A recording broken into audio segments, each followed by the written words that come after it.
अस्सलामुअलैकुम वरहमतुल्लाहि वबरकातुहू।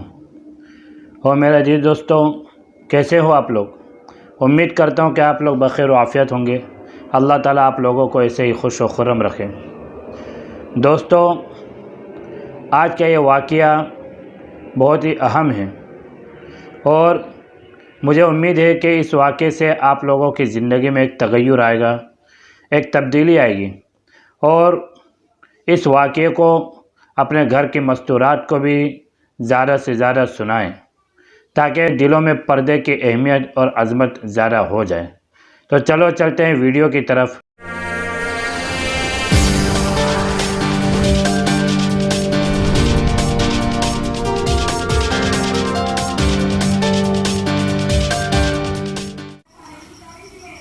दोस्तों, एक गांव में एक बड़ी बापर्दा नेक खातून रहा करती थी, जिनकी डिमांड थी कि मैं शादी करूंगी तो ऐसे शख्स से जो मुझे पर्दे में रखे, वरना मैं शादी नहीं करूंगी। एक दिन उनकी डिमांड के मुताबिक एक आदमी उनको मिल जाता है, जो उनसे इस शर्त पर शादी कर लेता है कि मैं तुम्हें पर्दे में रखूंगा। दोनों की शादी हो जाती है। वक्त गुजरता रहता है, यहाँ तक कि उनके घर एक बेटा पैदा होता है। एक दिन शौहर कहता है कि मैं सारा दिन खेतों में काम करता हूँ, जब दोपहर का खाने का वक्त होता है तो मैं घर पे खाना खाने के लिए आता हूँ, जिससे मेरा वक्त बहुत ज़्यादा खर्च हो जाता है, मेरा टाइम वेस्ट हो जाता है। मैं चाहता हूँ कि आप मुझे मेरा खाना खेतों तक पहुँचा दिया करें।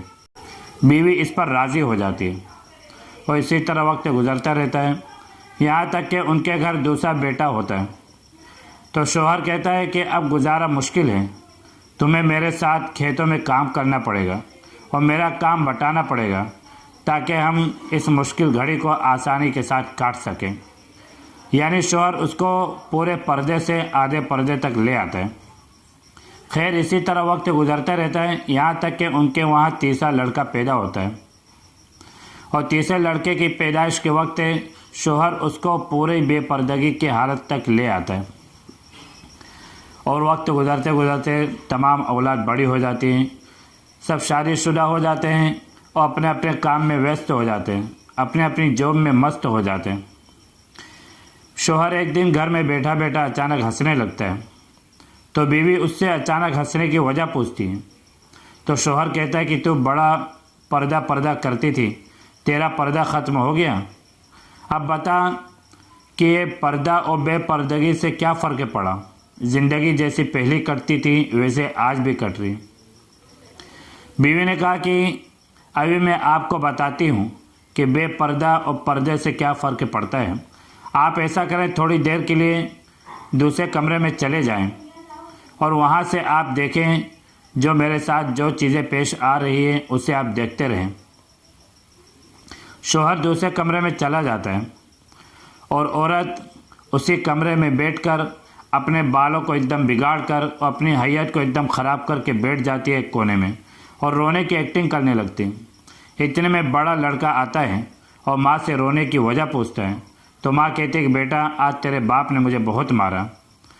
तो बड़ा बेटा माँ को समझाता है कि माँ, आखिर बाप ने ही तो मारा है, उन्होंने मारा तो क्या हुआ, वो आपको प्यार भी तो करते हैं, आपकी परेशानी में वो भी तो परेशान हो जाते हैं। जब आप बीमार पड़ते हैं तो आपकी दवा दारू करते हैं, आपकी ज़रूरियात का ख्याल करते हैं। इस तरह बड़ा बेटा माँ को समझा बुझा कर चला जाता है। जब दूसरा बेटा आता है तो भी माँ से रोने की वजह पूछता है। तो माँ कहती है कि आज तेरे बाप ने मुझे बहुत मारा। दूसरा बेटा जब ये सुनता है तो वो आग बगोला हो जाता है और बाप को बुरा भला कहता है और माँ को समझा बुझा के चला जाता है। जब तीसरा बेटा आता है तो भी माँ से रोने की वजह पूछता है। तो माँ उसको कहती है कि आज तेरे बाप ने मुझे बहुत मारा।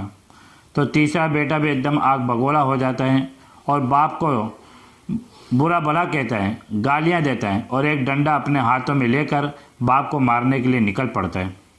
इत्तेफाक ऐसा कि उसी वक्त बाप दूसरे कमरे से उस कमरे में आ जाता है जहाँ बैठकर बीवी रोने की एक्टिंग कर रही थी। जैसे कमरे में दाखिल होता है तो बीवी उससे कहती है कि आपने देख लिया और अपने कानों से सुन लिया कि पर्दा और बेपर्दगी का क्या फ़र्क होता है। मेरा बड़ा लड़का जो मुकम्मल पर्दे की हालत में पैदा हुआ था उसने आज आपकी इज्जत की लाज रखी और मुझे समझा बुझा कर चला गया।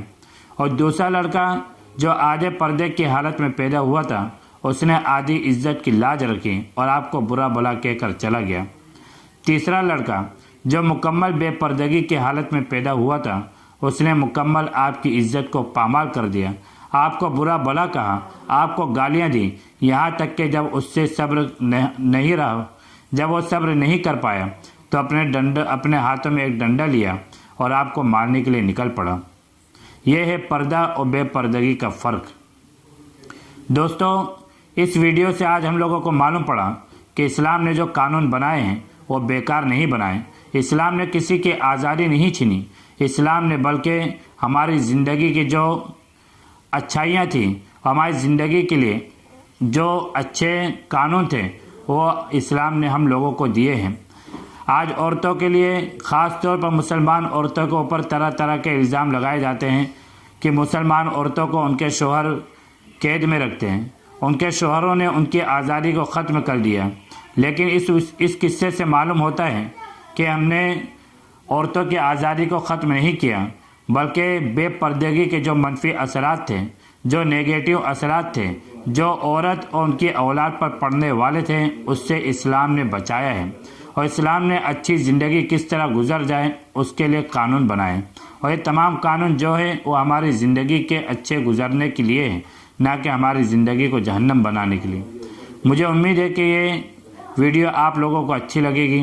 वीडियो अच्छी लगी हो तो लाइक करो, कमेंट करो और दोस्तों के साथ शेयर करो। और हाँ, ये किस्सा और ये वीडियो अपने घर की मस्तूरात को भी बताएं ताकि उनके दिलों में पर्दे की इज्जत और अजमत बढ़ सके। तो मिलते हैं अगली वीडियो में, तब तक के लिए खुदा हाफिज़। अस्सलामु अलैकुम वरहमतुल्लाहि वबरकातुहू।